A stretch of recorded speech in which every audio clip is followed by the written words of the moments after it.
All right, folks. Now you're listening to the second half, the recorded part of the program. So I can bring in the great Jamie Pags, the Philly sports guy, who is getting very famous. Okay. So let's have a round of applause for him. Man, it's good to see you again, buddy. How you doing, man? I'm doing great, Robert. Thank you for having me and fitting me in. I tell you, I didn't realize how tough this was going to be. Yeah. Yeah. You know something? Let me ask you on a serious note before we get started here. I was thinking about you Friday night, man. It's a plane crash up there in Philly. Did you have any relation to that? You familiar with the area? Any friends or anybody affected by that? Luckily, I did not. Okay. At least that wound up in the tragedy. Yeah. I have had friends that were there covering it and cleaning it up and things like that. Yeah. And unfortunately, it's such a sad situation. Yeah. I know that they're coming out with some details now about kind of what happened, and that something about the batteries and got involved with the oxygen, and it's just a really sad situation. But Yeah. it's luckily I didn't have anybody who I was very close to affected by that, but it's a very scary situation. Yeah, I saw some of the videos, man. Now, so many people got cell phones now, and it exploded. That plane essentially exploded. It looked like a bomb, man. You know? Well, it had just taken off. It was literally, It was a smaller plane. It was a medical plane. So yes. The explosion between the oxygen and it was full of fuel. It was just I think everything all at once, and it. You've seen the videos. It looks like it fell from a stone from the sky. Yes. So it's really a shame. The oxygen tank was on the plane. Is that so? That's where the case is now. So I don't know all of the details. Yeah. What I heard was that the batteries of the plane caught on fire. Oh, and wow. It messed with the I could be off. I don't want to speak out of turn here. Well, it did look like it was on fire when it was going down. Correct. So, and that's what caused the fire. Anybody who knows anything of science, oxygen and fire don't mix really well, or actually mix too well. They mix too well. And that's what made it look like it was a fireball in the sky. And unfortunately, it's like I said, it was. You familiar with that area? It's by a mall, wasn't it? Yes. Oh yeah. I mean, it's not far. It's not too far away, but that's like a major highway. That Cottman and the Boulevard. That's like a spot that is well known. So it's like when you name that in Philly, like if you're going, hey, where you at in Philly? I'm near Cottman and the Boulevard. That's an area. So everybody knows what that is. 100%. If you're in Philadelphia, you've heard that saying before.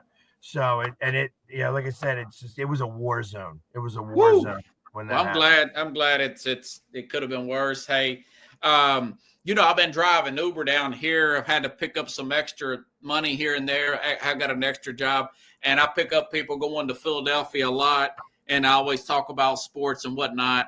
And I mentioned Jamie Pags, and they said, well, I'm not sure. And I say, Philly sports guy. Oh, yeah, I said that guy. Yeah, he's I know that guy. You're a celebrity, man. Thing. And that's an amazing thing. I really am. I'm humbled by the fact that people get as excited as they do when they hear my name or they see me on television.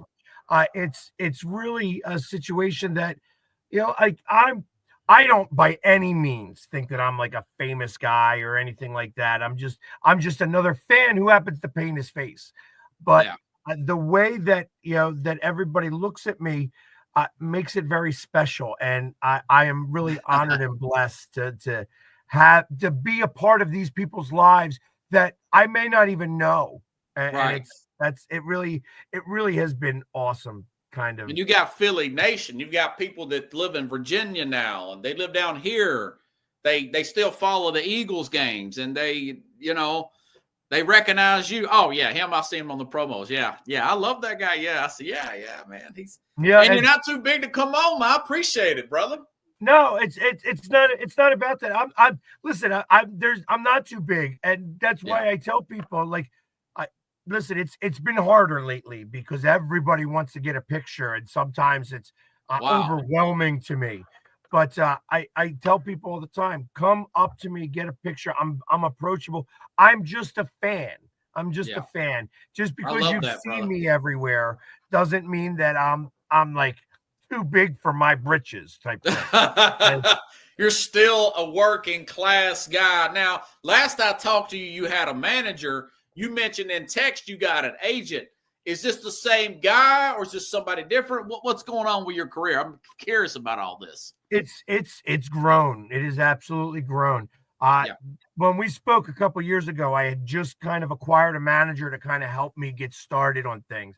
Now I have a full-fledged agent that like kind of anytime an offer comes in, I have to kind of pass it off to him because there's so many things that come through that I don't know. Like that's what he does. It's like I kind of, all right, email me and I'll send it to him and we'll be able to get, talk about what's real and what's not.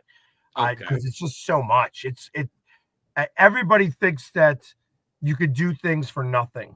And as much as I'd love to do everything that I can, really inexpensively, I still have kids to feed and you got bills. I can live. We all got bills. I've been driving Uber on the side. I got the carrier job. I still do this. That's awesome, man. Now, what is an example of something that you've turned down that you thought, well, at first you looked at and then maybe he tried to talk to you into maybe turning down, for example? Wow. So there are, unfortunately, in certain circumstances, it's like local advertising. When companies come in and they want me to do so much, like they want me for like 3 hours and they want me to do this, and this. And, it's like, okay. And it costs $100. It's like, come on, I can't do it like that anymore. Yeah. It's such a strain on me that anywhere that I go now, and again, this is not like touting myself. I'm not. No, man, it's all real talk here. Yeah, it's like I am. People want to take pictures. They come, and in some cases, they come in mass. It's like in some cases, I feel like I have a little bit of an idea on what it's like if Brad Pitt decided to go to the supermarket like a normal person. It's like that now. It's not even without your makeup on and stuff. No. Without the makeup, it's a little easier. I can go. Okay. I can still go to the store and do that. I'll have people come up to me and they say that they love my stuff. Will want to take pictures, but it's definitely incognito. Like if I'm wearing a hat, like if you don't see the mohawk, you're not sure it's me or not, and that makes it a little bit easier for that stuff. But for instance, the last time I was in New Orleans. And I was as the Philly sports guy trying to walk down Bourbon Street. It took me 3 hours to walk down 4 blocks. Dang. And in the meantime, what was you in New Orleans for? The Eagles played there week 3. Oh, wow. Regular season, huh? So it was literally just walking down the street took like literally 4 hours. I left my my hotel room an hour early to try to get to a place, and I still wound up 2.5 hours late. Okay. To that party because everybody wanted a picture. And are you getting appearance fees for that too? I do. Good, man. Is this a big agent? Are they like CAA or something like that, or what? No. He's got a number of clients. It's not like anything else. He has like ex-players and such like that. It's like, for instance, I have my agent is the same agent to Corey Clement, who is one of the players who was part of the Philly special. Yeah. So he represents the Ertz Foundation. Not did you necessarily. approach him or did he approach you? I approached him, and Okay. like we interviewed, and it's like I said, it was he deals with influencers and such. I just Okay. happen to be very good at what I do. Yeah. And that makes a big difference because listen, you can have anybody can have an agent. Yeah. But if nobody wants you, he's not going to be able to get you work. Yeah. So that's part of what I have to do. I have to continue to still putting out social media. I still have to do everything else that I do. Yeah. And everybody tells me, man, I see you everywhere. Right. I tell you, it's so amazing when I have an athlete, somebody who's like on the Eagles, who tells me, man, I see you everywhere. Who was that, Clement or Brandon Graham? Brandon Graham. I saw him on one of your videos. I'm like, man, you're chummy with that guy. Yeah, we are a little chummy. Like we've been in commercials together. Like the beginning of the season, I was with him and we did a commercial. When he got his surgery, I was there that night and spoke with him and asked how everything went and how everything was going. And now he's going to play Sunday? Back on the field. Is he going to play Sunday? They're working. They're working. I won't say it. I won't say it for him. Right. I think he absolutely wants to. He's chomping at the bit for this. He wants this he wants to be able to play. I can't say whether he's going to or not though. You know something, and it helps that the Eagles are so successful, man. I've noticed now just hear me out here. Do you think this approach that Howie Roseman and this staff has taken of being uber aggressive with every player on the staff, as far as like you had DeAndre Swift last year. Now, instead of, he had 1,000 yards, you've probably seen every one of those yards. He had 200 receiving yards, but then they want to go out and maybe pay some extra money, go after Saquon, ultimately gets 2,000. You had Devontae Smith. You guys went down here, got A.J. Brown, turned out to be a great trade for you, terrible for Tennessee. But you had that influx, that depth that they're building, and nothing against Jalen Hurts, but he wasn't the one overall. He wasn't a John Elway generational type of guy. You look at Sirianni, he's not. I don't know if you're ever going to get him mixed up with Bill Parcells.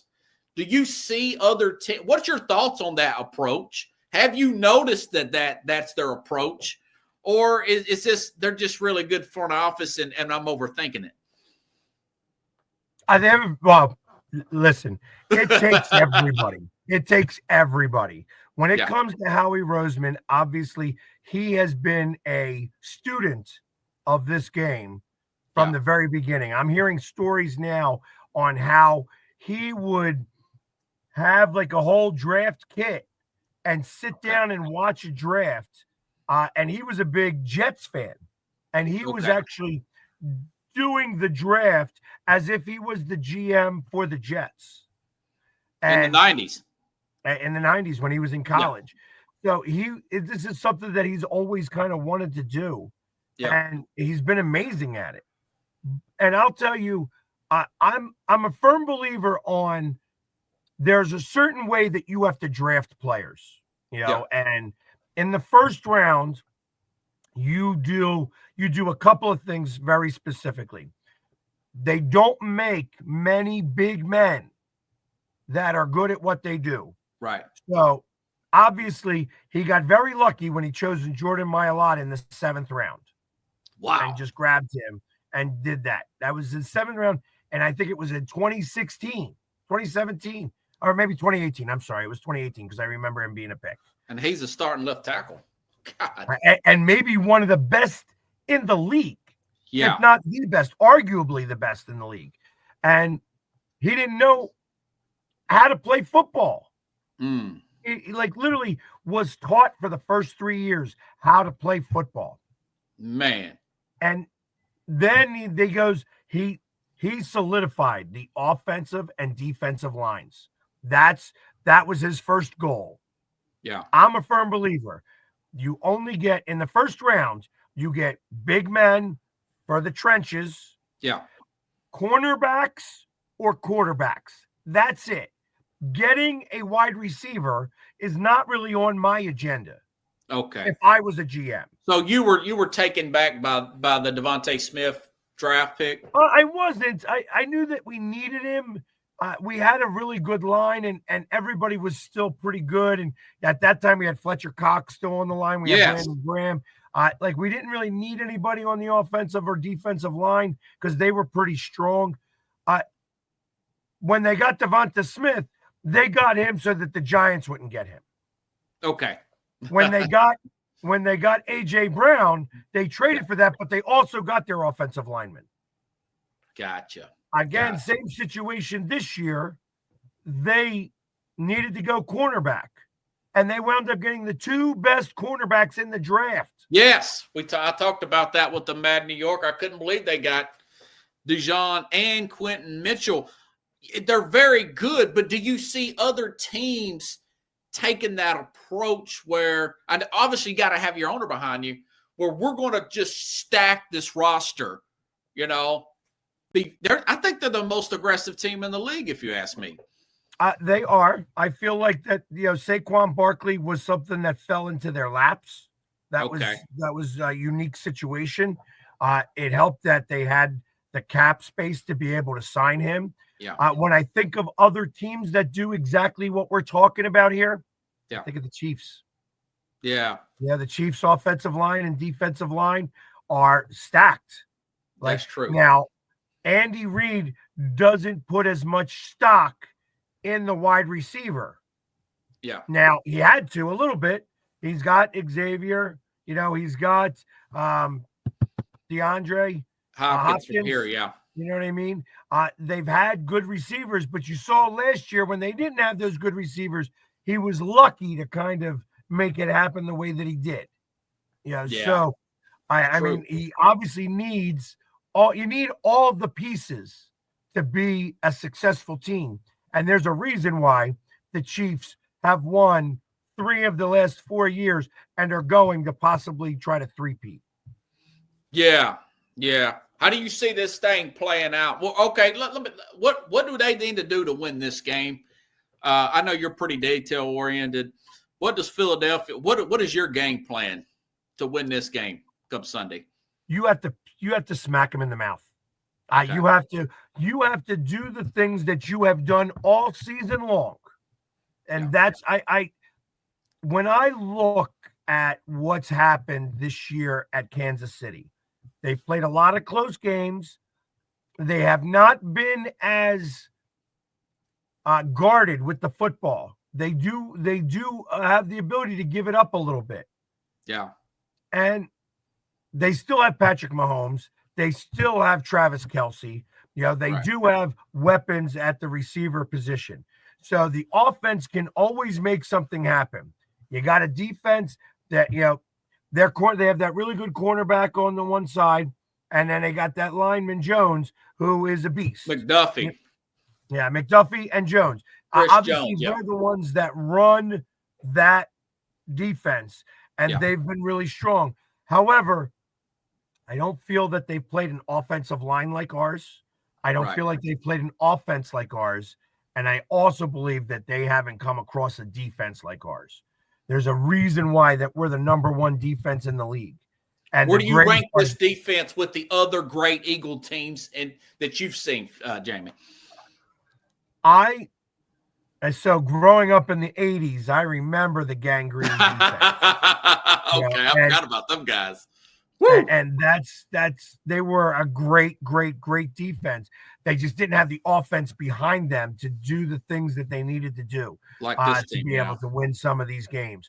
I feel that this is a much better offense like that. But that being said, we've got the number 1 defense in the league. We also have the youngest defense in the league. Yeah. And that is super exciting. Is this defense better? Is this the best defense of this millennium, Jamie? Yeah, I think without a doubt. Okay, because you've had some good ones in the 2000s. Yeah, well, and I think that like, can I put them? They haven't won a championship yet, so there's something to be said for that. I mean, when you're talking about some of the greatest defenses that have played, I mean, you're thinking of the Ravens defense that have been. Well, I'm talking about just the Eagles, Well, but I think about like all the greatest. Oh yeah, yes, the 2000 Ravens, yes. Yeah, the 2000 Ravens. They beat our the Legion of Boom. The Legion of Boom defense. Yeah. Some of the Steelers defenses that were out there. I mean, dare I say the Giants defense when they stopped Brady with the undefeated season. That they came on strong at the end when everybody started to get healthy. Like those are great defenses that were able to get over the hump and win championships. Yes. Our team hasn't done that yet. We haven't won the championship yet. So I'm not just saying, okay, we are crowning ourselves the best. Right. We have to be the best. You have to beat the best. And that's what it's going to take on Sunday. We have to beat them, but they have to just do exactly what they've done all season long. You can't let Mahomes start to get a little wild and be able to run everywhere. You got to stay in your lane. You got to be able to make the tackles. You got to be able to continue to cause fumbles. Those are the things that are going to create wins. Jalen Hurts is not going to can't turn the ball over. Saquon Barkley has got to just be a Saquon Barkley. You know what I mean? He's going to be, in 30 yards, he's going to be the all-time leader of, rushing yards in a season for any running back ever. Man. And all of that's super exciting. But it's going to be his birthday too. It's his birthday. Well, how old is he now? 28? He'll be 28. That's a guess off the top of my head. On the 9th. So now I want to win. Sunday. You know what? You're my favorite Philly sports fan. Now, I've seen some of these videos. I'm sure you have too. Of this guy berating this Green Bay Packer fan, this woman. Did you hear that? And they kicked him out for good. What do you think about stories like that, man? So unfortunately, beyond everything else, social media is a real thing. And there's more to the story, obviously, that that obviously didn't come out. But that being said, it was ridiculous for him to say that type of stuff. And for somebody like myself who goes out of his way to try to make sure that, hey, listen, I don't need to. The Eagles are not my mother. I don't need to defend their honor. I pay a lot of money to go to these games. And I've been to every game this year. Yeah. All 20 games the Eagles have played. When we were down in Brazil, I was there. When LA, I was there. And New Orleans, I was there. When I go to New Orleans again, I'm going to be there. I'm going to be 21 games.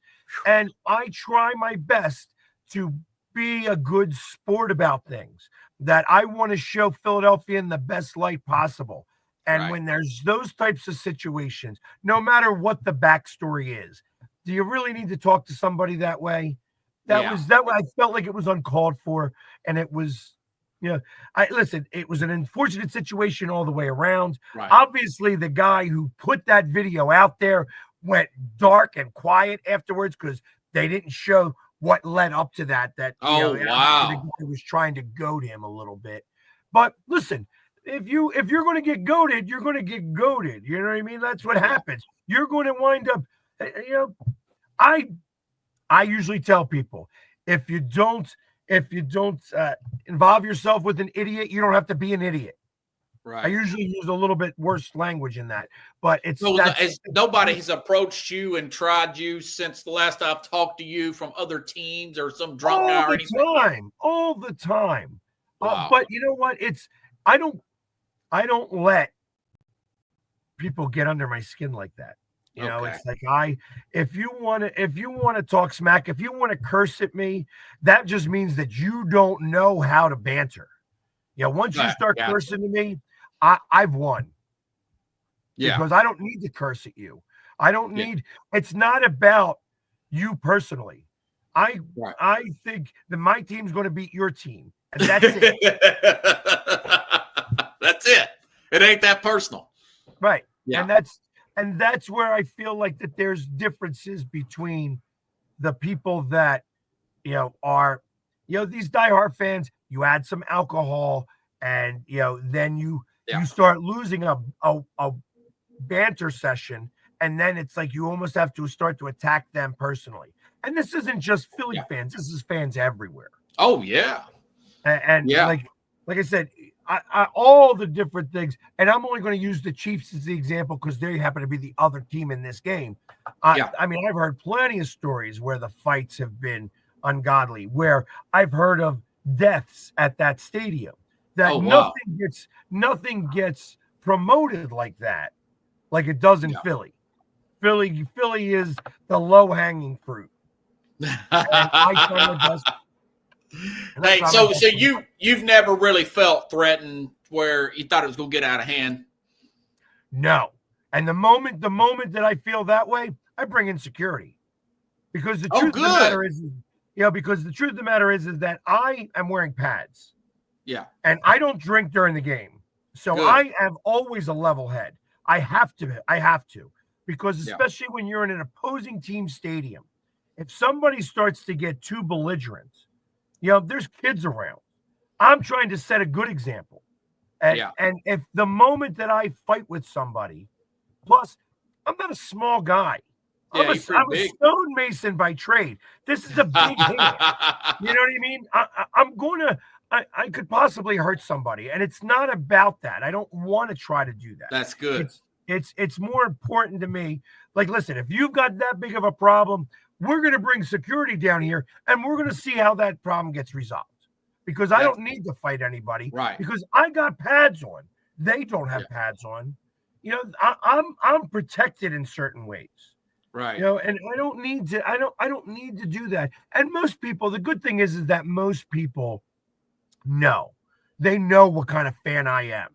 Right. And even opposing fans, like even when they start to banter at me and they want to yell at me and stuff like that, there's other fans that will come to my defense because they know that all it is fun for me. This is a fun thing. Do you have any groupie chicks? Do you ever have? No. Do you have like the rock star treatment there? I had to ask that. They all want to take pictures, and I take every game. Every game, I'll take somewhere between 1,000 on a very light game to like this past game. I had to take every bit of about 500 to 7,500 pictures, and there's 60,000 fans. So when you're taking that many pictures, obviously it's tough to get anywhere and do anything. And like I'm I had to start telling people like, yo, there's a game going on. I gotta watch the game. I can't be out here taking pictures with you guys. Yeah. Have you dated any chicks that you've met at the game? No. I do not bring dates to the game. I do not bring dates to the game. Because any date that I bring to a game becomes camera girl. Okay. Yeah, they become because they're taking the pictures. Yeah. Yeah, and it's just so it's not fun like that. Yeah. Like they become a worker. Well, I figured you turn into a rock star. I figured you might have some rock star like treatment, there's times where things happen better than normal. I mean, I'm but it's I like I said, I am a single guy, but it's so am I, brother. So am I. And I met a lot of women just doing Uber, so I was thinking, I wonder how he's going to all these games. He's probably meeting women everywhere. I do meet women everywhere. I do meet them everywhere, but it's hard to date me because you have to compete not just with the Eagles, but with the Phillies and the Flyers and the Sixers and the Union and the Wings and the Phoenix and you're traveling a lot. Yeah, I'm always somewhere. It's the only way people say that they see me everywhere is because I'm everywhere. You're like, where's Waldo? How does this game play out Sunday, Jamie? What's going to happen? What do you think's going to happen? I have this. I firmly believe, and I might be overconfident here, but I firmly believe that the Eagles win this kind of going away. Really? I think that they just have a much better team. And listen, this is obviously me. This isn't the Eagles themselves. They got to go out and play this game.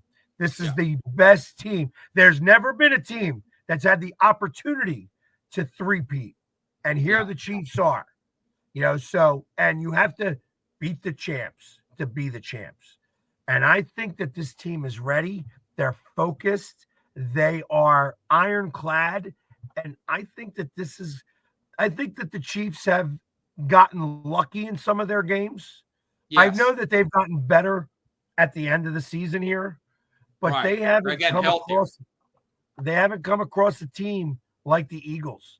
And I think that this is I will be nervous if it's close at the end, because that's how the Chiefs win their games, very close at the end.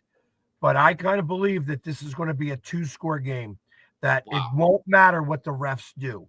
If the refs have that type of say, it won't matter. Right. Because the Eagles are going to do what the Eagles You're saying that D line's going to overpower that O line. I say that. That's the angle I'm seeing, perhaps. And I see what's it been like 13 games this year in a row, or they haven't let up a 100-yard rusher. They haven't it's been 28 games in a row that a team hasn't scored more than 27 points or 30 points against them. Like even the Bills only scored 29 points. And taking away the one game that's I think that the Broncos had, because that's not a real game to be able to choose that at. Yeah. But I think it was like 28 games in a row that they stopped other teams scoring from 30 points. I think that this is the Eagles' statement game, that they are the best team in the NFL, and it doesn't matter who we play, we're winning this game. Man. Okay, what's the score, Jamie? I have it 36-24. Wow. I was going to say 34-20. I'm just thinking of just putting that in my head. That's just what you're saying. Wow. I'll save that and I will clip it, especially if it comes to fruition. Let me ask you one more off-topic question, man. Luka, because you're an NBA guy. Luka Doncic was traded to the Lakers. What are your thoughts on something? Man, that's like Babe Ruth to the Red Sox, or from the Red Sox to the Yankees. What are your thoughts on a trade like that, man? I wonder what's going on over there. I feel like that there is more to this story than is leaked out. Same here, yeah. There's something going on over there that has created the ability for them more than the weight problems with Luka. He's blossoming. Yeah, this is more of a I don't like you. I don't like your attitude. I don't like anything, and we're going to just get rid of you. Yeah, and that's what I think happened. It's odd. It's very odd. But there is a lot of this going on now. Like, where's Jimmy Butler going to wind up at? What's like he keeps getting suspended from the team because he just don't want to be there anymore. And that's the problem with the NBA. I feel like the NBA, because the inmates run the asylum there, you can be this guy who doesn't want to play anymore. And at that point, it's, you wind up screwing your team over. Like he's done in Miami, and like Luka may have been doing in Dallas. And, it's like I feel like Joel Embiid right now is doing with the Sixers. I was about to say, one report says that the team was afraid this was going to be a Joel Embiid situation, Jamie. Yeah, it's quite possible. I mean, listen, the CBA comes up. I don't know if it's this year or next year. There's going to be some changes. I said before that they're going to wind up having the Simmons rule, the Ben Simmons rule, that they are going to now give some power back to the owners. That when these players decide that they don't want to play anymore, they don't have to get paid anymore. There's going to be this rule coming, and the CBA is going to have to kowtow to that a little bit, because these players are getting paid tons of money. And to have these types of problems, That's because it's just, they have not been able to put a hold on things. Those guaranteed contracts, Jamie. What do you Correct. think about? I think that's a problem. I think that these coaches like Steve Kerr and Greg Popovich wanting to lecture people on social causes and politics at press conferences. What's that all about, man? That's insane. This is recently in the last few months. Truth of the matter is, I don't listen to any of that. No, I don't know. To any of that. You could say whatever you want. Hey, listen, you're allowed to have your opinion, and if somebody's going to give you a platform to say it, you could say it. I don't care, but I don't have to listen. I don't have to believe like you do. Right. And if you think that, if you got a feeling because I don't believe like you do, that's your fault, not mine.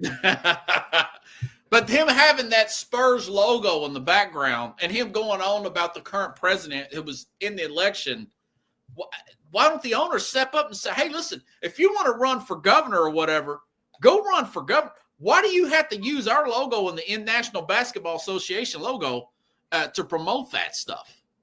Well, because people are who they are. You know what I mean? Yeah. And that's, hey, listen, you don't like the president? Tough. Guess what? You could have ran yourself, but you didn't. You're too busy being a coach on a team that stinks. Maybe Popovich, I know you won all your championships, but maybe if you spent more time worrying about your team would be better. Instead, you're too busy crying about what you have no control over. You know what you control? You can vote. You can tell everybody to vote your way. You know what? You lost. Tough. Stop crying. That's how I got me. Yeah, it's stuff like that. It's a 3 points. It's a load management. And the stuff at Jimmy Butler. Also, you didn't throw Zion Williamson saw multiple times at a Wendy's when he's supposed to be at practice. Joel Embiid not playing, doing handstands at practice. Oh, God. And that's the other thing. I got an owner in Philadelphia who decided that he wanted to try to hold the city hostage. Oh, we're going to build a new stadium downtown, do whatever, blah, blah, blah, blah, blah. Yeah.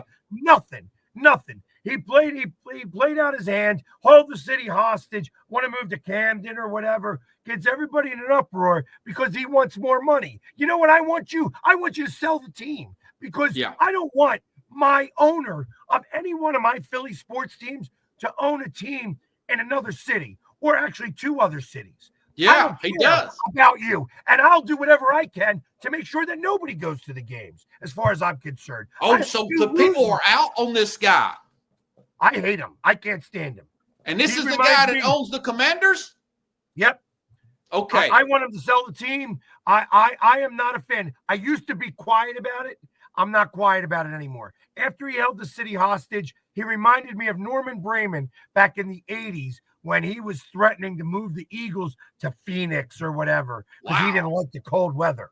You know what I mean? And that's what he kind of did to us here too. And now he's got a product on the court that stinks out loud, because he's too busy worrying about the Devils. And he's too busy worrying about the Commanders. Well, you know what? Worry about those teams and keep with those teams and sell the Sixers because I don't want you as my owner. I don't want you here in Philly. Does the fans feel that way, Jamie? Huh? Do the fans feel that way? All of them? There's more fans that feel my way than don't. Wow. See, I didn't know it was like that with him. Yeah, I'm not a fan. I was if the game was any different at the NFC Championship game, we kept scoring points like every 5 minutes, so it was hard to do. But I wanted to do a sell the Sixers chant. Like, people backed off James Dolan, but it was like that with James Dolan for a while in New York. He was kicking people out for saying sell the team. Well, you know what? He could kick me out when I show up there. I haven't shown up yet because football, rules Philadelphia. Yeah, man. Well, I like to see him win more than one way now. I love to see the Eagles win this game. I mean, a big portion of the country's pulling for the Eagles. They're fatigued with the Chiefs. Yeah. That the Chiefs have become villains. You know what? I don't really look at them like that. I look at them as like, listen, Got to beat them. They have played within the confines of the rules. Now, those rules are going to start to change because of it. They're going to come up with the Mahomes rule. You're not going to be able to stop at the line and then go, oh. No, I hate it when he does that. Yeah, it's like he's turned into a basketball player, Jamie. Right, the flop rule. They're going to come up with the flop rule. Body divots. So, and I'm not a big fan of that type of play. But listen, you know what? You got to beat him. The rule hasn't changed yet. I'm used to seeing how these rules play out. The Sixers a couple of years ago lost to Atlanta because I remember that rule, because they didn't have the rule where if you ran into the guy and shot the ball. Oh, I hate that rule. Well, they had to change it. They changed it. So, and that's the only reason why he was able to win that series, because the rule was that freaking Kobe Bryant used to do that constantly. Yep. Yeah. Yeah. So, how many follows you got now, man? What are you up to? Well, at TikTok, I have over 300,000. And in Instagram, I have like 110,000. Woo! The famous Jamie Sports Guy, Jamie Pags. Hopefully, hey, man, if they win, could you come back on, brother? Yeah, once I get back home and and I chill for a second, because I tell you, it's going to be tough. I'm obviously the parade's going to happen, but I could definitely get there. I get back home on Monday afterwards. Win or lose, I'll come back on. I don't have a problem with that. Yeah, buddy. Yeah, man. You got the energy, man, and I'm surprised you got all this energy, man. I am so chomping at the bit, and I'm running on adrenaline. I am really running on adrenaline. When you do lay down, I bet you sleep like a rock, don't you? No, I can't sleep at all right now. Like I'm so giddy and excited that it's been so much. It's like I gotta. Yeah, like I'm trying to calm down as much as possible, but I'm like really raring to go. Stoked, huh? Do you think they'll tear up the city afterwards? No. Okay. No. Yeah, I think it's going to be fun. Didn't he jump off a pole or something, or some student? Yeah, a kid fell off a pole. It's like obviously they're going to grease the poles to try to keep people off of it. That kid, that 18-year-old that fell. I think put the fear of people like, hey, listen, this is dangerous. Nobody had died beforehand. Okay. Okay. And I think now that put a little bit more fear into things, and you're going to see the cops and everybody start to be downtown Philadelphia, a little bit more protective about that type of stuff. That's good to hear, man. Did you ever do stuff like that in the 80s? No. I didn't need to climb poles.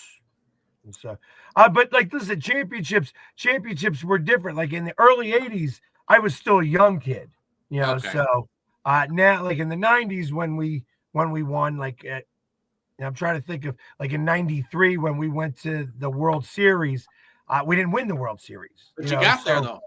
Yeah. So there was excitement, but there was not that finality. In 2017, it was crazy. In 2008, when the Phillies won, it was crazy. So I think that it will be crazy, but hopefully everybody will be safe. Okay, man, you're a pretty mature dude, man. I try. Even though you got that young spirit. Oh, I'm super excited, but I also know I'm not climbing a pole. You're not going to see me up there. You're not turning no cars over, are you? Nope. I ain't interested in any of that. I've even said that I'm not even sure I would go on Bourbon Street afterwards. Just because I'm afeared for my safety. It's crowded down there. If we win, it's going to be a madhouse. Mm. I just, I don't know that I need to be there. I want to just be, like I said, I want to be safe. I want to make sure that everybody around me is safe. And that might mean that I'm not there. I'll be celebrating with a bunch of Eagles fans, just not right there. Exactly, brother. All right, man. Appreciate it. Let me give you